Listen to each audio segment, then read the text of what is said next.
CollegeCOD is back, and we are here with the CollegeCOD Summer Open presented by eFuse, a $5,000 prize pool. My name is McCormiel, alongside myself is Proper Cast. We've got a lot of great matches coming here throughout not only today, but tomorrow as well. We've got a 2-day event for our Summer Open here. And Proper, this is our first look at some of the new teams that are going to be coming in this year for what will be the Vanguard season eventually. But again, we get our first look at a lot of brand new faces, but a lot of returning faces as well that are looking to rewrite their wrongs. Specifically, one of the teams we have coming up, Ottawa Gold, who finished second to their sister team last season.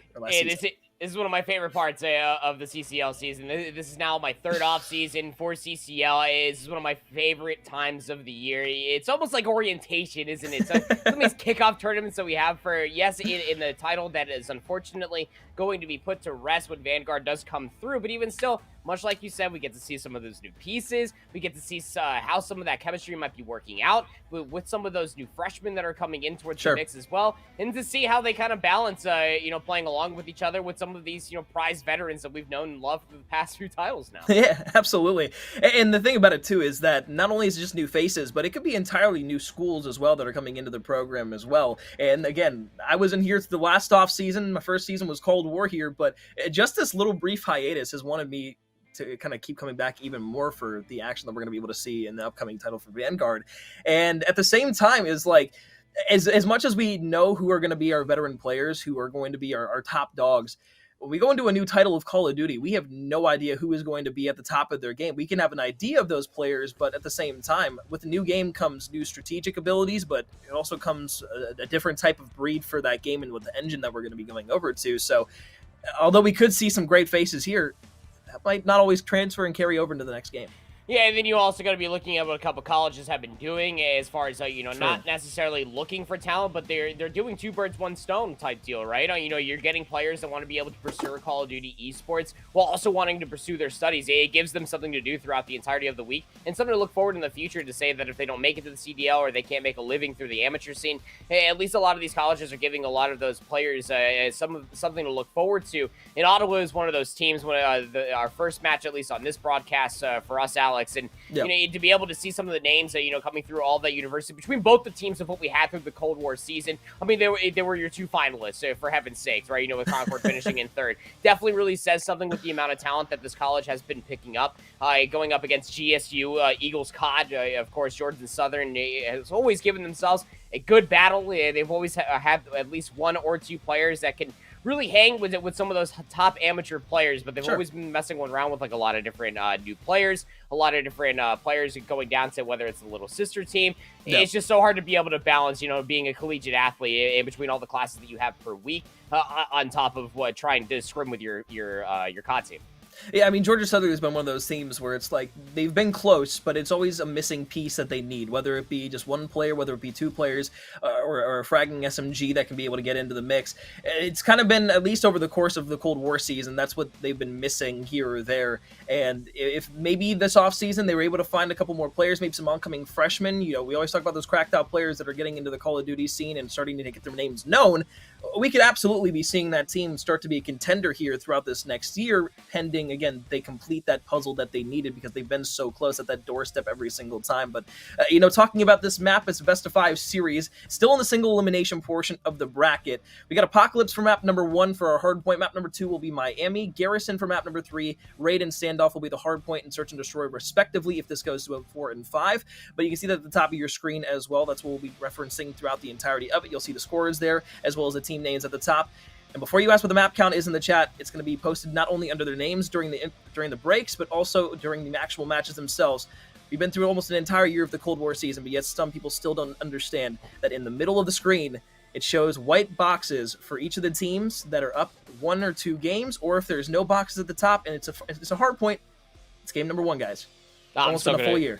I'm still going to go inside the chat and put an exclamation mark MC in there just to be able to see. But it'll be there. Our mods are always up to date. That's what we love about here at CollegeCOD. We're always just nice all around all 4 corners of the box. Maybe in Marco's corner, there's a couple cobwebs over there he still needs to clean up, but it's all good. That's just how we roll here. Nice business casual here in CCL. And I mean, I'm pumped. I think this is a great map set alone. Sure. You know, you get a lot of good jurisdiction as far as, you know, maps that are more enticing for SMGs, maps that are more enticing for ARs. That's where that Miami Search and Destroy map 2 can come into play. The triple SMG setup for APOC to be able to see if any teams can have some sort of resemblance of coordination or some sort of cohesion to be able to capitalize on a lot of different things. And then, of course, here in Cold War, still got control. Garrison control in the meat and potatoes of this matchup is really going to show, make or break a lot of team coordination. And I'm also looking at GSU because if we're thinking about Ottawa, between both these teams, specifically Ottawa Black, throughout the entirety of their regular season, I mean, it was just another day of the office. It was glorified pubs for these guys. They are literally some of the most glorified and decorated amateur players that we have here in North America challengers, playing here at the collegiate level. So, you know, they do have that mechanical skill deficit. But if GSU, if they can come in, maybe they've been vibing through the past couple months, maybe they've been able to get a couple scrims. I'm not too sure, but regardless, if they can come out of the gates just absolutely swinging and catch Ottawa off guard, going in towards that control where it could become a swing map mode combo for all we're concerned here, not really knowing much what these two teams might look like on the day, I think it would be pretty big for GSU just to come out big on the APOC Hardpoint. Yeah, well, I mean, you look back to, again, just this season, you know, top 16 run in the playoffs. It was almost lackluster in a sense after what we saw them do inside the regular season. They were 14-0, undefeated throughout both of their splits. And then, again, it was that disappointment almost when it got to playoff time. Obviously, they had some tough matchups throughout the bracket, but even then, it was kind of upset city throughout the entirety of the CCL bracket inside of the playoffs this year, specifically with the likes of Conquered Gray making an incredible run when they got Trauma, who came back into the mix there. And it was just like you started to understand that one person on a roster could change the entire identity of a team, because that Conquered Gray team went from, you know, barely scraping by in their split, being almost at the very bottom inside of the Midwest. And then you take that and then you go to the playoffs and then you see this team bud into a top 16 caliber roster. And almost the opposite happened for the side of EaglesCOD, because you saw them go from that top, I would say, maybe 8 to 12 range that we would kind of categorize them in. And again, that disappointing playoff run kind of left a lot to want out of this roster. And with mostly the same roster kind of, I guess, sticking together, you would hope to say the same results would maybe bud in the season. But again, it's just going to be difficult kind of to gauge that until we really see how they can play throughout that Vanguard year. Yeah, and again, you know, there's going to be a lot of eyes, you know, not only on this GSU COD team to be able to what they can possibly do, but I mean, these are your original champions, at least by name alone, as far as what CCL is concerned. You know, going all the way back to Season 0, Season 1, this was the team to really watch out for. And you do have some household names, of course, some returning members in between. You know, Testin, T-Shirt, Agnew played a decent amount last season as well. And this is just what I was talking about, you know, spread across two different teams, just swapping a couple different rosters. Maybe they've already been vibing on campus. Maybe they've already been playing in a couple of calls as well, to be able to see what they can have to offer. But again, you know, on the opposite side, we already talked about them. We've already, you know, gassed them up highly. But if you don't know who's represented for Ottawa Black, you know, again, you got Austin Cruelty, Lightning, Tyler Noisy's there, Fame. We were gassing up Tyler Noisy, but in the digital green room, if you will. I mean, this kid has been on an absolute tear. But without further ado, enough vamping between me and Alex. We could gas up these players all day and twice on Sunday. Here we go, Apocalypse hardpoint between these two teams. Well, last time we saw Ottawa Black on Apocalypse, it was in the grand finals against their sister team from the Ottawa school.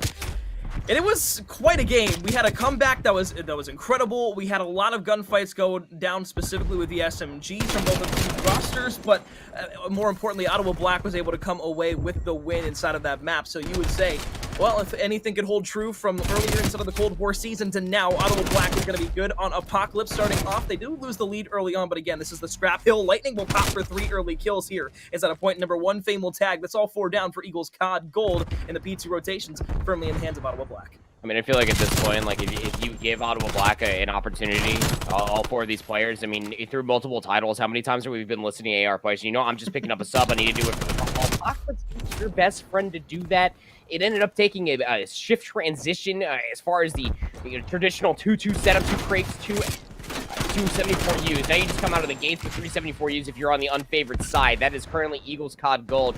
Ottawa Black, they definitely had an opportunity to come out with 2-2, but they just did fine. With triple SMGs, they just completely ran EaglesCOD Gold over. They walked away with a sufficient amount of time off of 1. They're still holding on to spawns towards 2, though COD Gold EaglesCOD, they're trying to work their way in through bats, but it's just some isolated members. The rest of them are spawning all the way out towards P5, so they're going to have to wait another 15 seconds before they hit this hill.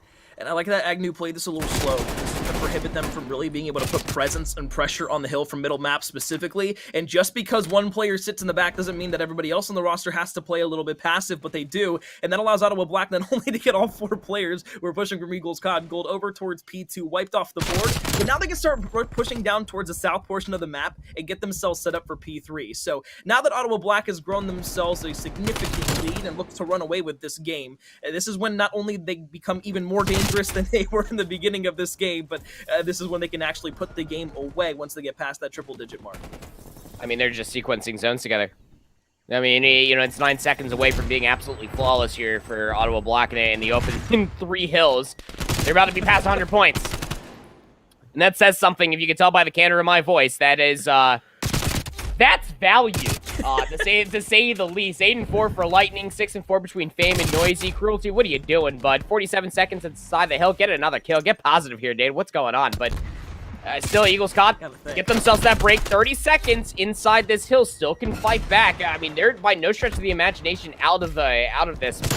Given how Apocalypse Hardpoint just works, you can string together these zones. Now that we're fully about on the middle towards the west side of the map, you just got to win the gunfights convincingly. It's just down to scrap time as we look for the setup over by New. In EaglesCOD Gold, they got the numbers, they got the useless building spawns, but will their setup be a good one? Well, good news is you were able to break in towards P3 a little bit. Obviously, when you kind of let up P2, you're not going to break that 90% of the time, so you can't really put too much base off the fact that Ottawa Black were able to grow about a 60-point lead from that. Either way, EaglesCOD are set up for the next hard point. T-Shirt's going to find yet another kill in a row here, so that's going to be 4. 3 off of streaks here, potentially, for the side of EaglesCOD Gold, and this would be fantastic, specifically if they're able to find the last couple portions of these kills. Fame, the first one to slide out, will get taken down. Jeff around inside of the hard point, just playing the turtle head glitch, oh, so perfect, but unfortunately, Noisy will come out of the chicken coop and find himself 3. So as Ottawa Black have once again broken into another hard point, EaglesCOD Gold are on the outside looking in. They'll try to go ahead and rotate on over towards P5 because good luck getting to P4 from the current position on the map. It's a very long rotation, and it's going to be a linear one at that. All of Ottawa Black inside of P4, they were looking past the ruins. They were looking inside a chicken coop as well, but nobody had the read that somebody was going to come popping over by barrels, past maps, and now they're in towards P5. That was a gut check call coming out from EaglesCOD Gold. It's going to be a big one. Now you got to win the gunfights coming in. It's a big 2 down as Lightning and Fame will drop. Still not enough to be able to flip up the spawns, but look at where Lightning spawns all the way out. You don't need to get aggressive here if you're EaglesCOD Gold. Just hold the line. Why do you just push all the way forward? You don't need the spawns. And now Ottawa Black have an opportunity to be able to break inside another hill. Cruelty tries to get inside, but it's going to be the players from EaglesCOD Gold holding on. Contest is in. From the back, Fame is there, and a beautiful pinch play will allow Ottawa to go ahead and hold down even more time here. As EaglesCOD Blue try to scurry on back towards the point. They've got to sniff out the back. They've got to make sure they can at least try to find some spawns here. But again, you don't want to flip out these spawns for a very long time because you also want to make sure you're playing that right side portion of the map, trying to set up for P2. But this guy, Noisy, he doesn't miss most of the time, and right now he's not missing. 4 in a row yet again. Ottawa Black here with a very significant advantage by about 120 points. And you want to go ahead and say that Ottawa Black has a chance to lose this game. You want to say EaglesCOD have a chance to get back into this game, but realistically speaking, this one has been put to rest for the last, I'd say, 2 minutes. Well, I mean, when you're thinking about it, too, as far as Ottawa Black is concerned, I mean, these are all players that have been competing at the highest level for amateur Call of Duty all the way towards the very end of the season, which I just wrapped up about it all like 3 weeks ago for a lot of these individuals. So, you know, EaglesCOD Gold on the opposite side of things, maybe they're just not as well versed. So, I'm grasping at straws here as far as excuses are concerned, but EaglesCOD Gold seems just rather lost as far as what they need to be looking for and what value they can possibly find coming off of a handful of kills. And as far as P1 setups on the unfavored side going towards the second set is concerned, a lot of angles not being regarded, one specifically through the balcony. As you saw, a lot of Ottawa Black members were able to work their way in and start finding themselves a couple of key kills, but EaglesCOD Gold are able to clean it on up. It's just 15 seconds that Ottawa Black are starting to concede towards their adversaries here of EaglesCOD Gold because they know if they have a strong setup here over by P2, they can close it out. Lighting shots over the top. P2 setup still in the hands of Ottawa Black, but EaglesCOD Gold has started to make this break happen. Parallel spawns over towards the left portion of the map. It's going to be a 2 versus 2 at the hill. Teammate going to spawn up in the back. EaglesCOD Gold now have an opportunity to break in towards P2. However, they've got to find the kills. Turning around, trying to check the corners. Not going to work out well. Now it's going to be a 1 versus 4 at the hard point. Jeff, he's had a decent game here for the side of EaglesCOD Gold, but unfortunately, the Georgia Southern player, he's not going to be able to get anything there. They get the break for those spawns proper, but it's just about winning those gunfights. And unfortunately, once again, they were not able to do just that. And it leaves them with Ottawa Black and now just 15 points away from being able to take map number 1. 10 seconds left. The player jumping up from middle, not going to be there. They can just hold the foot on the gas. They can just keep the players in middle. Map trapped over towards the bottom portion of the map. And that'll do it for map number 1. Ottawa Black will take it 250-79 over the side of Georgia Southern Gold. They'll take a 1-0 series lead going into our search and destroy. And I'm glad that you brought up that one point there towards the end, right? It's winning gunfights. And we're not sitting here saying that EaglesCOD Gold, GSU, they were winning gunfights, but they were not winning gunfights convincingly. They were not finding themselves that 3 feed, what Ottawa Black were finding themselves, I don't know, about 95% of the entire game. And it's when you have opportunities in moments like that are continuously presenting itself for Ottawa, especially on a map like Apocalypse, that's when things can start spiraling out of control. What happens when you can't find those 3 pieces, when you can't find those convincing kill feeds, when you're not influencing the map as far as rotations and breaks are concerned, you're always going to be a few players short, and especially when you're thinking about money hills like P2, and the setup that we saw over by P4 going into P5, especially when the spawns are being manipulated by Ottawa Black, you gotta be able to win the first gunfight. That'll get you in the hill. The second gunfight will get you the spawns, but with that little bit of miscoordination and not being able to hold sufficient numbers towards that second gunfight, GSU, I mean, they were just always playing from behind. And the one thing I saw when they did get those spawns over towards P2, the problem is that they kind of just sent everybody on their own. I saw the first player went down the staircase, tried to check the corner over towards the right side, which obviously is a spot the player's going to be playing, but at the same time, you also want to have somebody pre-aiming over the top, so make sure that that player on the head glitch from the far angle can't be getting those easy Krieg shots over the top, and then forcing you just to respawn once again. And once they get numbers back towards the hard point, if nobody's putting pressure over from P4 on the rotation to P2 throughout Turtle, you're not going to be able to win any of those gunfights. More importantly, again, that's just going to give numbers towards the hard point, and you're not going to be able to break. So to your point, I completely agree with that. But we go from a very, very chaotic, closely contested, SMG-heavy game and map for Apocalypse to a slowed down, methodical search and destroy like Miami that's going to take over the Krieg gameplay. Again, I really don't think that we will see a wavering factor from Ottawa Black here, because we know how good not only the SMGs with Noisy can be for those entries over towards Piano, but how good those ARs over the top can be like Fame. This is a map where he can shine outright, and I think that Ottawa is going to be able to once again put the foot down and have a 2-0 series lead. Yeah, you know, I want to sit here and I want to coin the phrase, especially for search and destroy like Miami. Again, it's so big, you can fit about 2 raids, maybe 4 crossroad strikes on the inside of this map. It is massive. That it can offer a lot of teams the opportunity to slow the pace down, you know, wait for engagements to come to them. They can play more methodically. You can play those ARs, 3 ARs, 1 submachine gun setup, especially for defensive rounds. And maybe GSU could find a lot of value in that, and just playing the long game and being able to wait to see that Ottawa, which I'm sure they inevitably will, we ego chow something as they have all last season long through Cold War here in the CCL. And maybe just try to find those team shots, just beating them with the Krieg 6. Like you were saying, that headshot multiplier is nasty. You could find a lot of value with it here on Miami. But on the opposite side of things for Ottawa, are they even going to give them the opportunity? Are they going to find all the timings in the known universe? This is the Ottawa team that we have known and loved ever since coming into the Cold War season.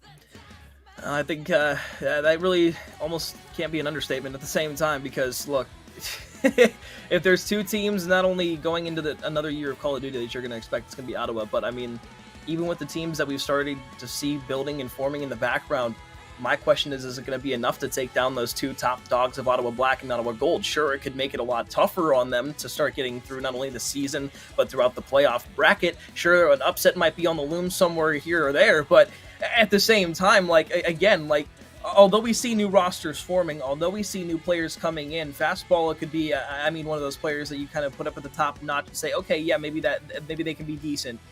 Even then, I don't know if it's going to be enough to take down these 2 Titans.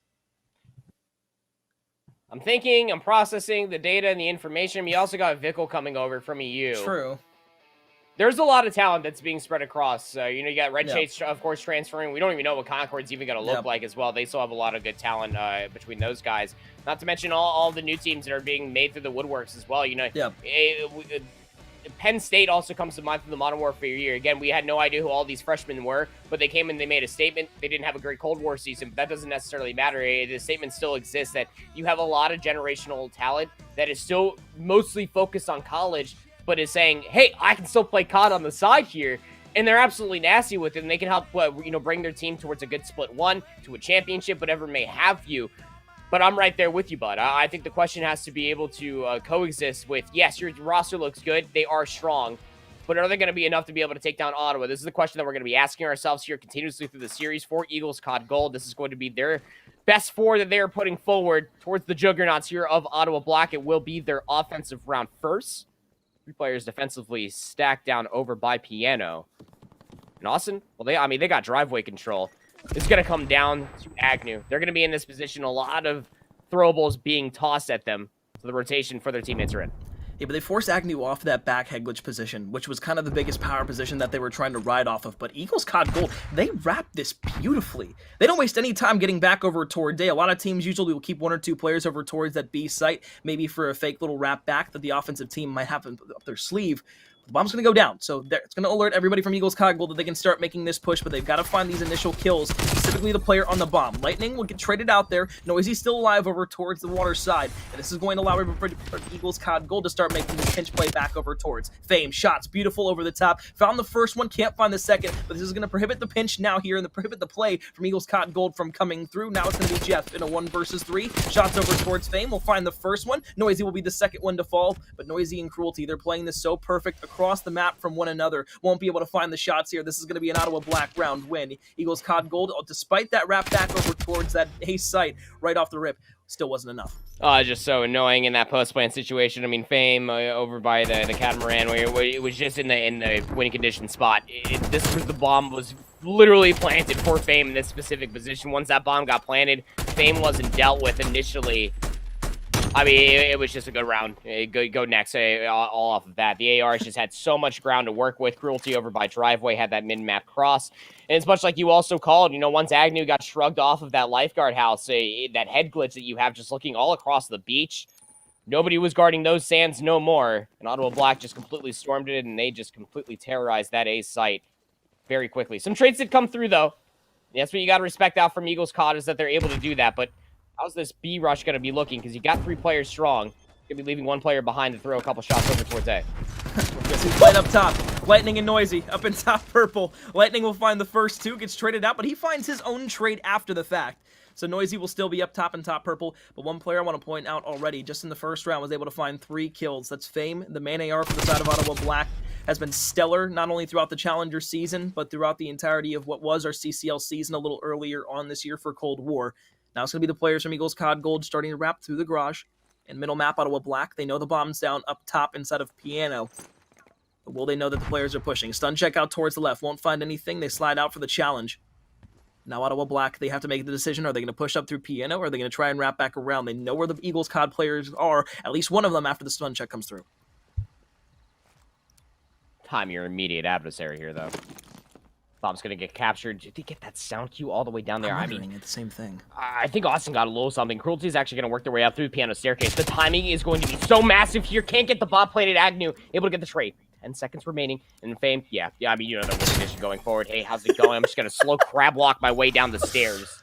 And you got to think that the sound cue inevitably does come through. It is loud. You probably heard that all the way over here on Raid coming play from Miami. Yes, that's across the entirety of North America. I made that analogy and it came through, but still I think when you're looking at this, it comes to that opening transition, right? Ottawa Black, they find the opening shots, although trades do come through. It's Ottawa Black coming out from that trade game that just has the superior positioning, especially with the win conditions to boot.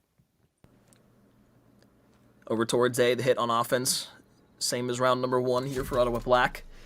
Defensive hit for EaglesCOD Gold. They're going to send 3 players over towards B. This is quite literally looking like a mirror from what we saw in the first round. This time, though, I believe Fame spots Agnew over towards the lifeguard station. So now as they can start pushing up the map a little bit further, are EaglesCOD Gold going to make that same quick wrap all the way back over towards A that we saw in the first round? This time, though, player number 7, look where T-Shirt's going. All the way back around towards the right portion of the map. They're trying to make sure nobody can be on the flank this time to watch the bomb all the way on the cross. However, the bomb is going to get up on towards the site. Noisy's going to be able to find the first one, but the Craig Teston doesn't see the player on the bomb, so the bomb's going to go down. Still going to be able to find the kill, and does. So that's 2 players there, but could have prohibited the plant from coming through at all, thus restricting the time limit that they have to work back and then get the defuse. Noisy trying to watch over towards the left portion. T-Shirt on the flank. They know the player's coming through from here. Noisy spots him out. Now 25 seconds to make this play work back over towards the bomb. You got to look to Agnew, though, with the Krig over the top. Looks for Fame all the way towards the back. Noisy starting to make the push. He thought maybe could have hopped on the bomb there, but as Fame finds the kill, T-Shirt snaps over towards the left. This is going to be another round win here for the side of Ottawa Black. A beautiful offensive round, but unfortunate timing for EaglesCOD Blue as the sight doesn't come through to see the player that's getting the bomb down. And again, you know, this really just comes down to unfortunate timing. You know, Teston, they just gotta trust their spidey sense at that point in time, right? I mean, they knew that somebody was over there by the bomb, whether it was over by the half wall, by the beach side. They just had the timing, but then they just gave it up. It's very unfortunate. Again, we have all the pleasure here as commentators to be able to see it through the Codcaster with the X-ray, with the mini-map, and everything else in between. So, you know, hindsight's 2020 for Teston to hold that angle just a little while longer. But the biggest adaptation for that defensive hold, again, much like you were saying, rinse repeat from that opening round, both offense and defensive life, was Agnew staying alive. But they still can't deal with Fame over by that boat, who's on 5 straight through these opening rounds. They get the push over towards A. Shots are going to be coming through. Player number 7 in T-Shirt once again. Going to just have to back off, play passive. And as Teston now starts to push up, stun check going to come through. He's full whited. And as the trophy system comes down, Fame will find the first blood, traded out immediately. He was on 6 in a row, was looking for streaks, but fortunately enough for EaglesCOD Gold, at least that stops the bleeding a bit, and they have a 3 versus 2 advantage as we look over towards the A site. Players number 2 and 3 try and hold down the middle lane, but more importantly, prohibit that plant from coming through. Semtech's going to be there. Teston's still weak. Cruelty somehow doesn't get the shots there, but at the same time, still a brilliant play to try and get that player weakened up and killed. Semtech's down once again. Bomb goes down. 45 seconds to work on the retake for Ottawa Black. I mean, Teston's just got to lay down. He can't buy a regen right now with all these tacticals. Semtex is getting shots as well. Great read on Noisy, though. Look at the post-plant setup here for EaglesCOD. They got the numbers. They got player number 7 in T-Shirt all over by the Catamaran. You just got to stay alive in the middle of the map. Teston will get chewed out. Now Cruelty and Noisy with 20 seconds remaining. An opportunity to double up, potential to find some trades. But now it's just Cruelty in a 1v2. Good luck. Have fun, brother. Finds the first, but T-Shirt's in the money position. You got to somehow just rip him off of this head glitch. And it's not an easy one. He tried to. Looks over towards the right. Oh, the shots are there! He barely didn't get that diffuse off. It's going to probably be within like a 1.5 seconds there, all the way down to the end. Yeah, no, that was going to be close. Teston gets the kill from the dead, but either way, that was an aggressive challenge that almost turned that round sour. Maybe waited like half a second. I mean, he waited the perfect amount of time, but either way, he makes the great read there, was able to find those shots. And I mean, not many players are going to be able to hit everything like that. Specifically over towards that longer range site on that boat where anybody could either G-slide off the side of it or get back down on the heady. What could have been? What could have been? What could have been? We keep asking ourselves. Even Fame asking themselves what could have been, right? I mean, what could have been a couple of streaks? They were on 5 straight. Found themselves kill number 6, and then unfortunately one bit of bullet. EaglesCOD putting themselves on the board. Now going back towards this rush through Piano for Ottawa Black. Again, they find that first blood aggressively. It's going to force EaglesCOD Gold in their defensive setup in sort of disarray. I mean, you got to rotate over here. You got to help out Teston, but I mean, the timing is just not favorable. Pushing up on a B. Bomb should go down here. Lightning's going to be able to get it over the top. The only one that's even close right now for the contest is going to be Jeff. He got over towards the left, and Noisy just sees the legs up from the top staircase. That is such a disgusting angle, Proper. The fact that you can see practically half the body from up towards on the top, when you had to just slow peek around the corner maybe to see half of anything there. Ottawa Black, another round win, but that's one of those situations where the first blood is just oh so important there. They're able to get full possession over on B, and once you get that bomb down there, there's really no hope for a comeback or, more importantly, a retake. Yeah, I mean, again, how oriented is Search and Destroy here in Cold War, especially for those first bloods, but especially when you're Ottawa Black and you find that first blood and you just don't stop. I mean, you find that opening first few kills and you find that B site where the rest of them rotating at. We know there's going to be one middle, and we know one's going to be rotating over towards A. Ottawa Black are just so fast; they're making this map feel like Miami Strike, not the full Miami Search and Destroy map with how some of these rounds are going. But EaglesCOD Gold going for the Hail Mary call, leaving 3 players to push over towards A. Ottawa Black thought it was going to be a B committal. That's why all 4 players are down here. But Jeff's in a great spot to be able to recognize this. Finds Noisy for first blood. You got to calm this towards the rest of the members. Go, go, go. We got to push this A site. They're just worried that someone else is going to be here, and I mean, I would be worried at the same time. Down 4-1 here in the S&D, and not a great hard point display. Either way, though, still at 3-3. The trade came through from the side of Ottawa Black, and now you know that those players are in middle map. But still, the bomb has yet to go down. You've got to be able to get this over towards the A site, restrict this out of Ottawa Black with a time limit, and force them to come to you after a post-plant setup, because you've already got the 2 players who are over towards Tiki in the boat. You get this bomb down, you're looking great. Still, the bomb hasn't gone down yet, though. I know that they can't get it onto the site because they've got the players watching from middle map, but you've got to at least find a trade here. Lightning will be the first to fall. Back over towards the left. T-shirt spots out. Cruelty shots are going to be there. Now a 1 versus 2. Fame, he's so good on this map, specifically with the Krig. 3 spree after a 6 spree that went through earlier. Bomb gets wrapped over towards B. I said it's going to be hard to get this at least taken off of, but he might just stick the defuse. Oh, he's going to go for it. Is Teston going to be able to get around the side in time? Is he going to be able to check up over? Are the shots going to be there? Oh, he's going to be able to stick it. He's going to be able to get it. Fame, so crafty. Such a veteran play right there to know that there's still a player over towards the A site, but more importantly, that the player wasn't going to check B in time. That right there, folks. That is why Fame is just so sexy. The mental's just got to be absolutely obliterated if you are GSU at that point. You got yourself a great set of numbers. You're able to work your way over towards B. You got the bomb planted down essentially for free, but you had a 74U player plant that bomb, and we know that it's going to be tough to be able to take that engagement, and even from the angle alone where it was planted, wasn't fully in line of sight for that head glitch over by the base side. Oh, man, that sucks, especially for T-shirt. They found a great 2-piece over by the Catamaran, and now you just got to find 4 rounds in a row, just towards round 11, and you're getting aggressively pushed through Piano, but T-shirt says not this time. Tesson will force out the team kill, but it's a 2v3 regardless. You know, just looking back to the last round real quick, I'm pretty sure that's like the 5th or 6th Ninja Defuse that Fame has had while I've been casting over him. Like, it's crazy how crafty Fame can get sometimes, but he just has the balls to stick it half the time. And that's really kind of what it comes down to for Search and Destroy most of the time, is like, do you have the balls to make that play? It might be risky, but is it going to net you the worth that you're looking for? With a 5-1 advantage, though, at match point, Ottawa Black down in a 2 versus 3. Bomb inside of at least Piano for right now. Fame going to jump down the railing again. Just little plays like that. Bait out a player from EaglesCOD Gold. Know the positioning of that team. And now you have play number 2 in Cruelty looking all the way over towards A. They're going to know that Agnew is there, but the bomb is all the way wrapped across. So now it's just going to be a 1 versus 3. You have no time to work with. Players scattered all across the map. Actually, he spotted out Agnew, but that's really going to be all that matters here. Cruelty finds the kill. Not going to be able to find anything else here in the round. So, EaglesCOD Gold, they'll survive another round. It'll be 5-2, but they've got to basically full sail this out of Ottawa Black if they want to tie the series up 1-1. Yeah, it was a great realization, right, as far as their setup is concerned. What's been our biggest problem, apart from our A setups and just allowing all of Ottawa to get that bomb down essentially for free, it was this Piano push that was always plaguing them. T-shirt says, I'm going to pick up a sub. I'm just going to hit it. Of course, they did have some help from Tesson, not in the way that they were hoping there at the very end, as Tesson, again, did find that team kill. But regardless, that's what you want to have from EaglesCOD if you are a fan of them versus Ottawa Black. It's just to get cheeky, get a little bit antsy in the early going of these rounds. Maybe you catch a lot of Ottawa Black off guard if you can work some of these timings, because that's what they've been doing against you all Miami long. So now 4 players strong here for EaglesCOD Gold. Nobody's staying back to watch Driveway. They want Piano very quickly. They're going to put Agnew on the base side.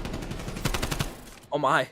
They push straight through the garage. T-shirt, Teston, they're going to play this together. Semtech's going to back him off, though. Lightning makes a great play right there, can survive for a little bit, forces out the single chow, but T-shirt gets the kill there with the Semtechs on the Lightning. So it's a trade for a trade.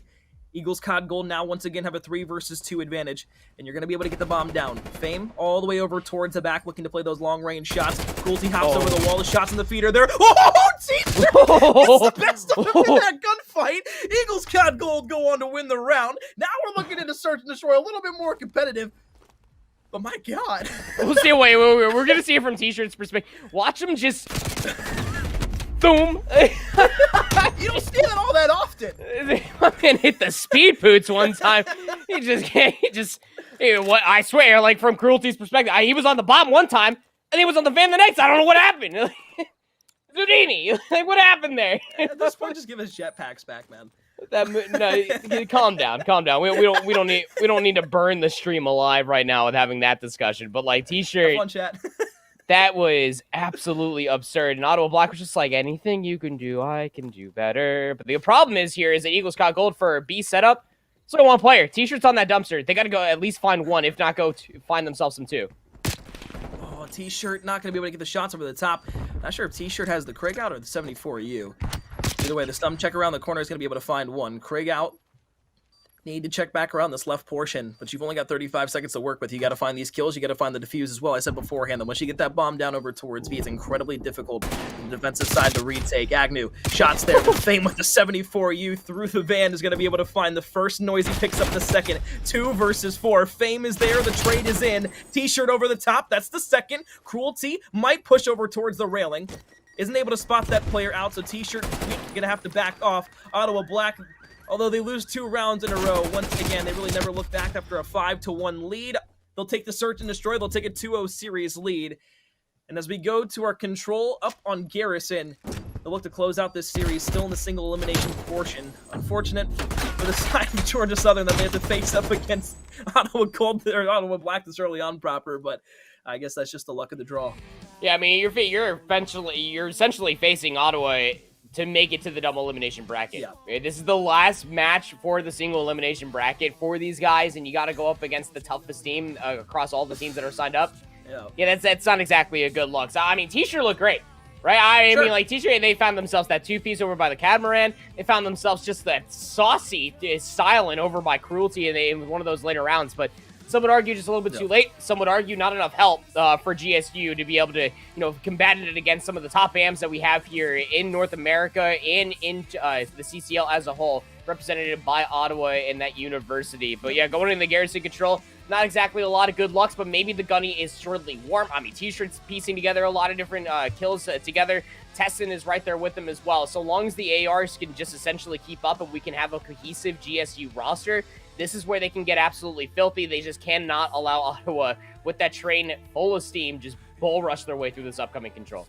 Swing possible here on map number 3. Ottawa looking to close out the series in a 3-0 fashion to make it to the double elimination side of the things and make it to top 8. We'll be back here, though, in just a minute for the conclusion, potentially, of this series, or we might be able to see a map number 4 if GSU can pull it together. Either way, my name is McCormiel. Alongside myself is Proper Cast. We'll be back after a quick break.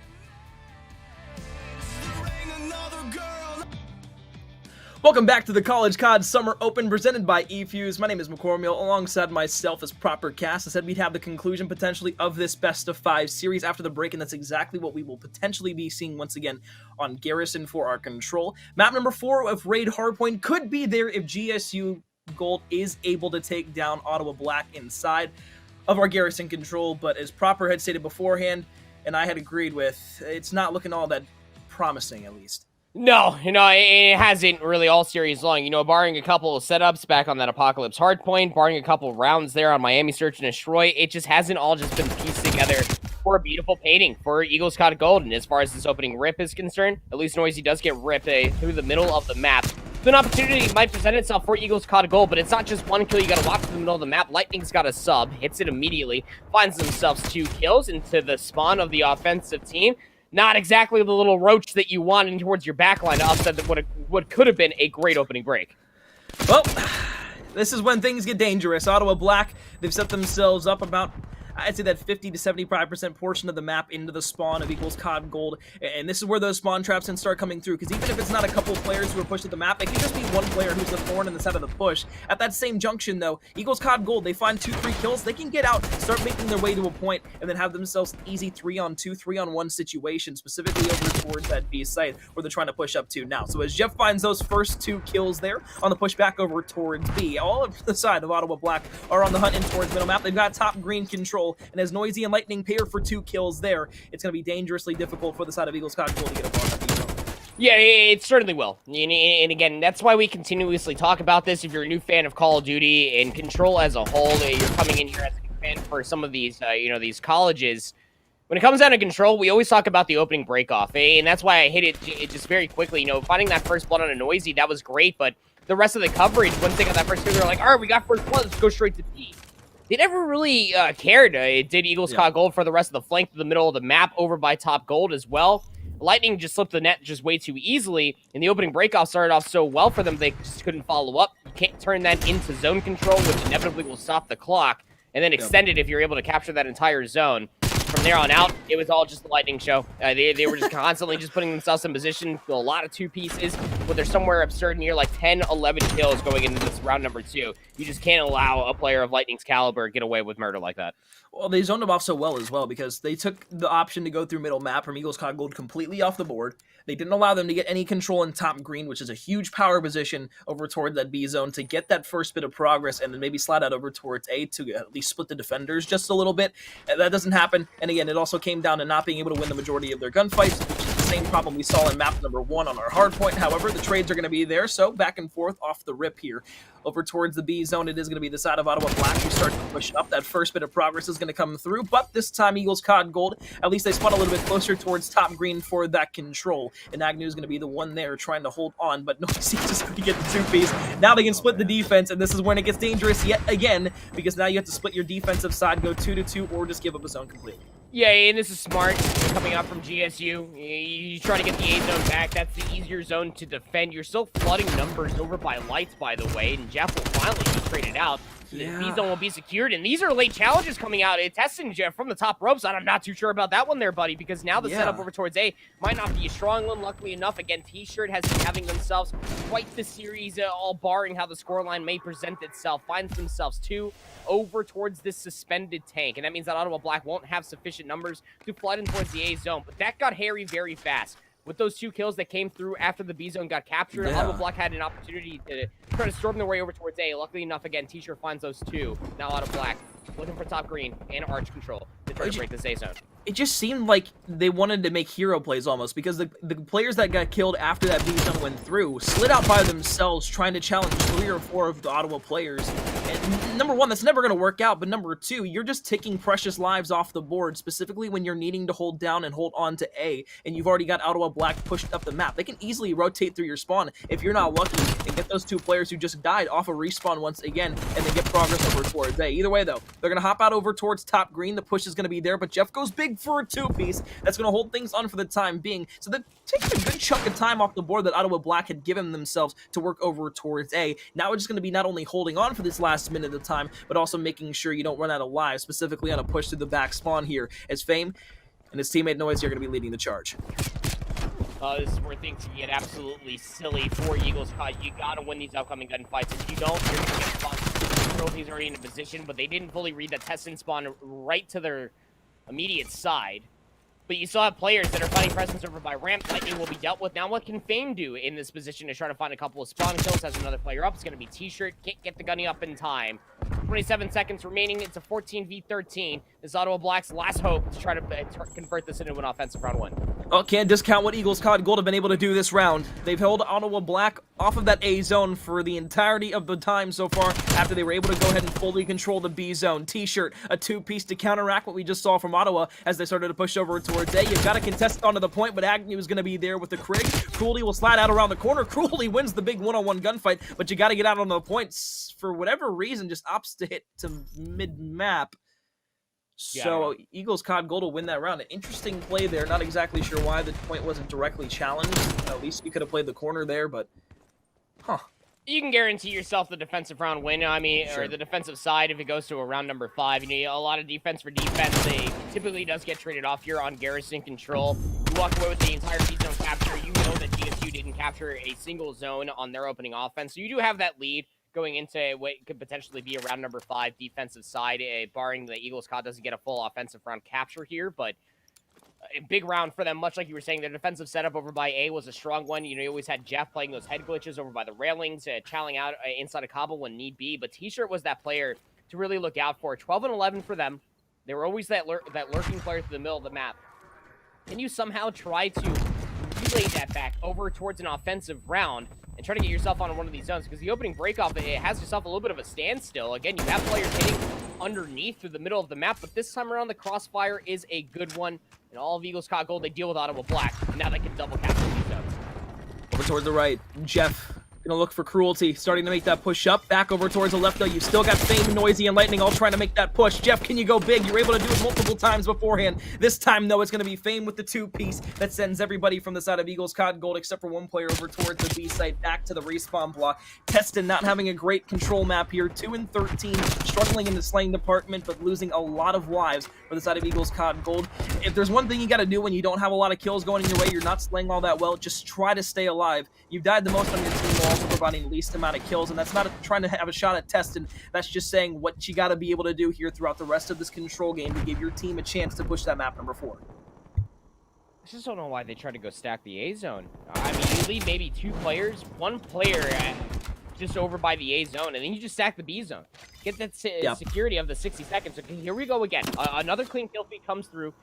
Don't worry about Tyler. Noisy's up inside top green. Great shots from Jeff off screen. Is able to find that player. So now the B zone should be fully secured. You see all of Ottawa Black just bull rushing their way over towards Cobble, just making sure that they can't sequence these 2 zones together. So long as Teston doesn't find immediate value inside of bricks, which they cannot. So the B zone will be secured. It's 21v20. EaglesCOD Gold, they do have that 1 life lead. Good luck trying to work your way over towards the A zone where it had already been secured. Not only is it going to be difficult to get through, but Ottawa Black, they do what EaglesCOD Gold did not the last time. And they watch the entirety of their flank. Nobody can skip through middle map here. Nobody can find their way through just by a little hole. Everybody has been seen, or that can be seen, will be seen through the back spawn, because they have every lane watch that they need to prevent a flank play from coming through. Still 3 and 17 for Teston. Would love maybe just to turn it up just a tad. Maybe 1 or 2 kills. Give yourself a little momentum going into the next round, because we're at least guaranteed to see 1 more round after this one. Fame and Cruelty, though, they'll pair for 2. Just trying to hold everybody from the side of EaglesCOD Gold all the way back. There's Teston who finds one. There's the second one as well. So that's big, because he's going to be the first one over towards the A site. And now can just play this away for the rest of the team to challenge out through green. Lightning the first kill there. Traded out. Testing some beautiful shots to weaken up Fame just a bit. And now as Noisy challenges in towards the hill, they're going to be able to find these last few kill shots. Once again, still going to be there. But that's 2 ticks of progress at A. 12 to 12 and the lives remaining. And Teston goes big. Jeff Hill helps for the second one as well. Around the corner, Teston goes big for 4. Now you got to find the last one. Doesn't matter. An offensive round win for EaglesCOD Gold. Beautiful there. And that's all I wanted to see out of Teston. It's not how you start, it's how you finish it. And they've got a 2-1 lead now. We're at least guaranteed. Map number 4, I think, in one more round. What is it? It's not about the journey, it's the destination for Teston right now. It's like 2 and 13 at one point, and now you just finally give yourself a little bit of a resurgence. What a big hit coming out for GSU. What a great offensive round. You know, again, I can be nitpicky over here. I don't know why they tried to stack the A zone once they found themselves a very convincing kill feed instead of trying to at least secure the B zone. No. They finally get it regardless. Jeff is 21 and 11, 18 and 16 for T-Shirt. Teston had a great late resurgence on a 4 streak going in towards this final round. But again, you know, we asked for it. For EaglesCOD Gold, to be able to win an offensive round convincingly, not necessarily convincingly, but to be able to get those 6 total ticks of progression, to be able to really put the fire on back of Ottawa Black. And they're going to start doing it. Though the opening breakoff, not necessarily wanted to speak of at all. There's only 1 kill, really. T-Shirt is going to get spot out bottom caution, but Ottawa Black seemingly worked their way over towards the B zone scot-free. Off-screen gunfight happening over by Suspended Take. And yeah, that'll be the B zone secured. Very awkward beginning for a round, but 60 seconds have been gained here for Ottawa Black regardless. EaglesCOD, they wanted to play that slowly. This time, they're not going to waste any lives trying to hit back over towards B. And that might work out in their favor. because that allows them to go ahead and at least hold on to their spawn for the time being. So 3 players from the side of Ottawa Black back to the respawn block. Fame tries to go ahead and push up the map, and this is where EaglesCOD Gold, I don't want to see them get too aggressive into the spawn side, but I want to at least see them push the issue up the map to get that halfway mark so they can go ahead and prohibit those players from Ottawa Black to get that hot hand and get over towards that A site, specifically with those 2 players in Fame and Noisy pushing. We know how difficult it could be to contain Noisy, specifically with an SMG on this map. Oh, that could have been bad for a second. We would have missed those shots. Either way, though, he finds the kill on the Lightning. Fame is there for the trade as well. So a pinstripe kill feed leaves us with a 2 life advantage for EaglesCOD Gold over towards its A site. The spawn traps are in. This is looking like a really good round here for EaglesCOD Gold, but more importantly, a little bit of an advantage and momentum in a respawn that can transfer over if we see a map number 4. It absolutely can, right? You got T-Shirt on another 3 spree, 23 and 18. Jeff has been finding a lot of value. It's shaky shots aside, but constantly always just berating Ottawa Black from the sides and through the back, but, you know, timing certainly becomes an issue as the rest of Ottawa Black, you see on the mini-map, have been able to work their way through the middle, but now you're working with Jeff's streaks. They're fully streaked out. Here comes the cruise missile, but you take a look at the kill feed over by the A zone. Lightning Cruelty, they were able to find 2, and now they have presence over by the A zone. You gotta call in the artillery strike if you are EaglesCOD Gold. Do not allow them to be able to get themselves this entire offensive round when they've already secured the first pick. That's going to give them the defensive round favor, but they still have the presence of mind. The stack is certainly in. EaglesCOD Gold have no immediate answer to get back in here. They let Noisy slip through the lines. That was the biggest thing. The streaks came in, but it didn't matter. Now you invest both your streaks on a defensive round to try and keep them off A. The streaks don't work out. Now you have no utility going into a round number 5. And I believe that Ottawa Black is going to have the defensive side here, so you're going to have to recreate Eagles Gold. Another incredible offensive round. You have the firepower to do so. You have the ability to do so. But is Testing going to be able to provide you another 4-5 in a row there? Stay alive over on the A site in order to get you that zone progress? That's going to be the real question. Still double negative, but at least found himself a little bit of progress here in this game. Ottawa Black, they're looking for the taking. They're looking for the win here. What did EaglesCOD Gold have with backs against the wall here, looking at the end of their racket run here in Summer Open? It's like you said, you got to recreate some of that offensive magic that we saw in the last offense out of EaglesCOD Gold. It's going to come through with finding these opening gunfights, but Cruelty does find the first. You also have Lightning just lurking through dark. They'll find the easiest 2-piece of their career, and yeah, they only lost 1 life in this opening breakoff. Not a good one for EaglesCOD Gold, but Ottawa Black looking pretty damning to be able to confirm this in a 3-0 fashion. Again, no resources to speak of for EaglesCOD Gold. They use all 3 of their streaks, trying to confirm that last offensive round. Ottawa Black now just halting at the gates outside of caution, looking at dark, just dealing with players left, right, and center. Agnew will at least find a consolation trade. So will T-Shirt. So now you're going to be able to work with a little bit of the middle of the map. You just got to hold the numbers and not let Fame finding a couple of trades. This is not the score from EaglesCOD Gold. You need a convincing kill feed. Nice snap, just can't find the shots. Gotta be thinking here at the same time, what do those wasted streaks do to the mentality of the EaglesCOD Gold roster as well?